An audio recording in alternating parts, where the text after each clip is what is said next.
Welcome back into Good Parenting. Rosalind Wiseman is with us. Her latest book is Boys, Girls, and Other Hazardous Materials. Good to see you, Rosalind. Thank you. Thanks for having me. Thank you for being here. We actually talked about 4 or so years ago, we were talking about this off the air beforehand, when Queen Moms and Kingpin Dads came out. Yep.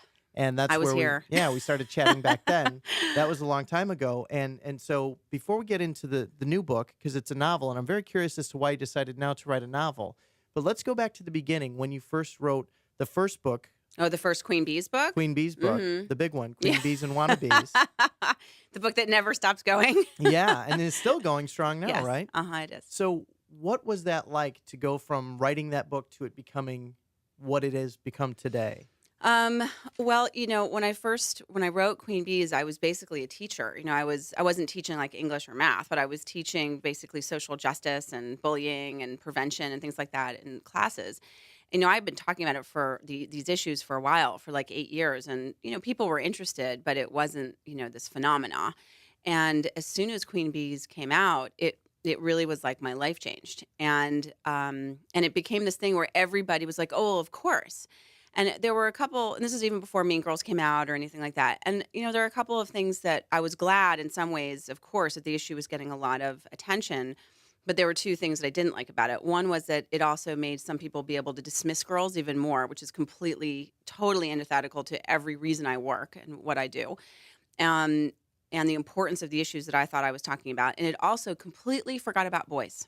So that girls were the people that were so mean and nasty, and nobody wanted to talk about the strong things and the good things that girls do in their friendships, and we didn't talk about boys. And boys have never been strangers to humiliating each other and humiliating girls and going after each other and bullying in really sophisticated ways. And if they weren't equal to girls with technology, now they're pretty much leveled the playing field. So I felt like boys got off in a way, and then sometimes girls got pathologized or they got dismissed. And so, as a general rule, everybody knew about this, but at the same time, I think there was some fallout that I needed to work against. Well, that's interesting because with the boys, you're saying, well, we weren't talking about them enough, but didn't we already kind of know boys are nasty and mean and bullies? And girls, it's a different but people type. dismiss what boys do. And the thing that I really, as I'm a mother of 2 sons, but people have been saying this to me for a long time. And when I had these 2 boys, they would say to me, "Oh, you're so lucky you don't have girls." Which, I love girls and I wish I had a daughter. And, and I love working with kids. And people would say, well, boys are so hard when they're little, but they're so much easier when they're older, and girls are easy when they're younger, and they're, harder when they get older. Boys stop complaining, right? That's what happens. A lot of times boys are going through things that are really deep. They have rich emotional lives, and they just stop talking, which doesn't mean that they aren't going through experiences that we need to validate, affirm, check in with them about, help them through.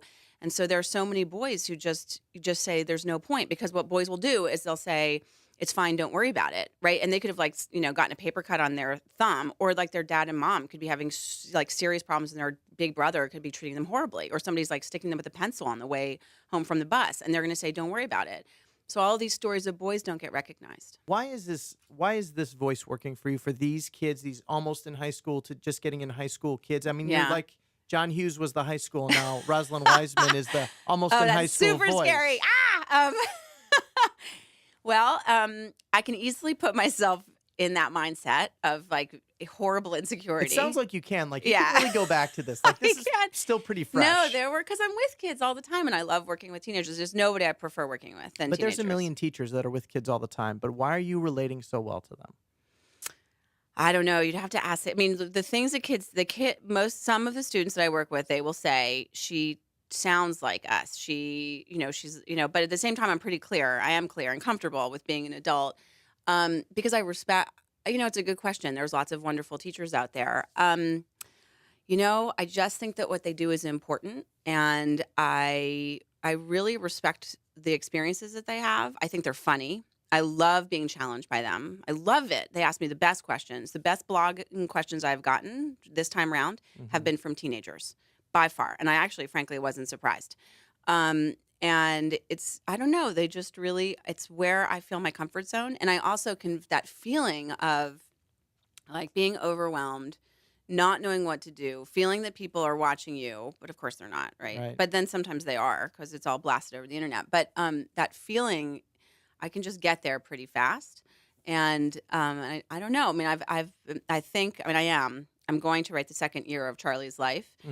And I'm going to do the same thing that I did before, where I'm going to reach out to kids and say, am I right? Am I wrong? Like, where am I? And, kids have very strong feelings about the Well, stuff I write. I feel like you maybe the key is you said kids are really important, that these people are important, and maybe that's an age group where parents are scared of them Oh, yeah. and they don't want to Yeah. talk to us anymore, and it's such a weird time of Yeah. life. Yeah. And when you're older, you look back and it's easy to be dismissive because all the problems seem a little superficial, and maybe in the grand scheme of things they are, but I not don't when think not when so. you're in those years. I don't think what young people are going through. See, that's what I really think, that what they learn in those moments is actually the most important things that you're ever going to ask yourself. And I think that adults, we get to a place of comfort where we stop asking ourselves questions. Like, when I see somebody being incredibly horrible to somebody, what is my responsibility there?